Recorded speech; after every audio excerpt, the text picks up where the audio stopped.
ખેતીના પાક બધો બગડી જાય. ફરિયાદ કરી કોઈ ને? ફરિયાદો કરી, બંધાઈ કરાવી, બધું કરી, પણ કોઈ સાંભળતું જ નહીં. પછી ચાલુ કરી. હા, ફરી ચાલુ કરી. હાઈકોર્ટમાં કેસ મેળ્યો, અમારી પાસે પૈસા ના હોય.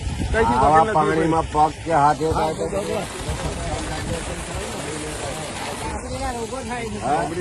બગડે જ ને. કેટલા કુવામાં આવું લાલ આવે?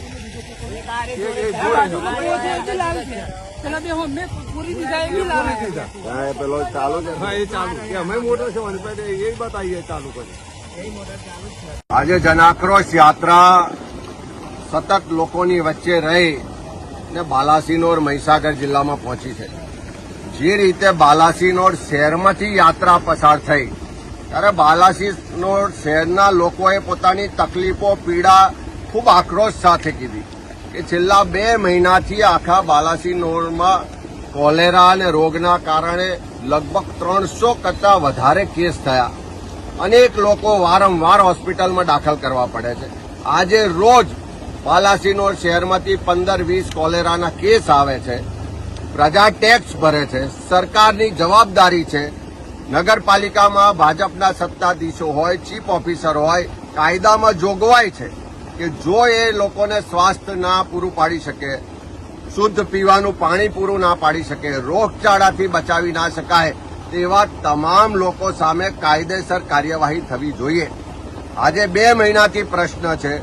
અનેક લોકો આજે હોસ્પિટલમાં સારવાર હેઠળ છે. 2 કરતા વધારે લોકોના મોત થયા, તેમ છતાં તંત્ર ઊંઘે છે.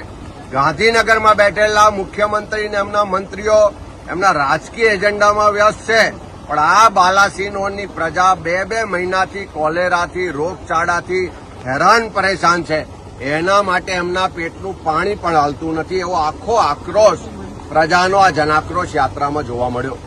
એ જ રીતે યાત્રા આગળ વધી. આજે બાલાસિનોર શહેરની બહારનો વિસ્તાર છે.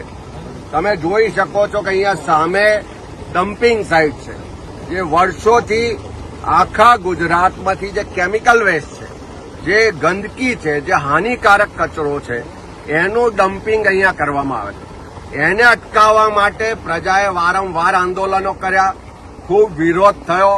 તેમ છતાં ક્યાંક ને ક્યાંક પૈસાની લેતી દેતીને કારણે, ભાજપના કેટલાય નેતાઓની ભાગીદારીને કારણે, કેટલાય નેતાઓ એમાંથી ધંધો કરતા હોવાને કારણે આ ડમ્પિંગ સાઇટ બંધ થતી નથી. અને એનું નુકસાન જો કે આ ખેડૂતના ખેતરમાં અહીંયા અમે છીએ કે અહીંયા જમીનના પાણી ખરાબ થઈ ગયા. ખેતરમાં જે બોર છે એમાંથી લાલ પાણી આવે છે. આ ખેતર વિસ્તારના લોકો, ગામડાના લોકોને પીવાના પાણીનો પણ આ એક જ સ્ત્રોત છે. ખેતી માટે પણ આ જ પાણી વાપરવાનું. અને એનાથી સમજી શકો છો કે ધીરે ધીરે આખું આ બાલાસિનોર અને આજુબાજુના વિસ્તારનો પેટાળ છે, જે પાણીના તળ છે, એ કેટલી હદે પ્રદૂષિત થઈ ચૂક્યા છે. અહીંથી ડમ્પિંગ સાઇટની જે દુર્ગંધ આવે છે, જે હાનિકારક કચરો છે, એના કારણે છેક આજુબાજુના 10-15 કિલોમીટર વિસ્તારના ગામોના લોકોનું આરોગ્ય બગડી રહ્યું છે. લોકો હેરાન પરેશાન છે. પણ આ હપ્તાખોર સરકાર છે, એને આ લાલ પાણી દેખાતું નથી, એને આ ખેડૂતોની દશા દેખાતી નથી, એને લોકોની ફરિયાદો દેખાતી નથી. પણ દર મહિને જે મોટો હપ્તો મળે છે, એના કારણે આ ડમ્પિંગ સાઇટો બંધ થતી નથી. આ જનાક્રોશ યાત્રાના માધ્યમથી આ મુદ્દાઓ ઉઠ્યા છે.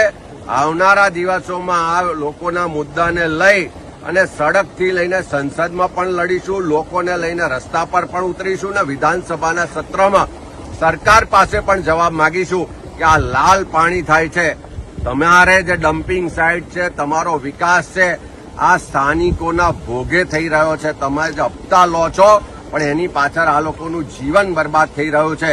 એ હકીકતો આજે આ યાત્રામાં જોવા મળી છે ને, એ અવાજ બુલંદ કરવામાં આવશે.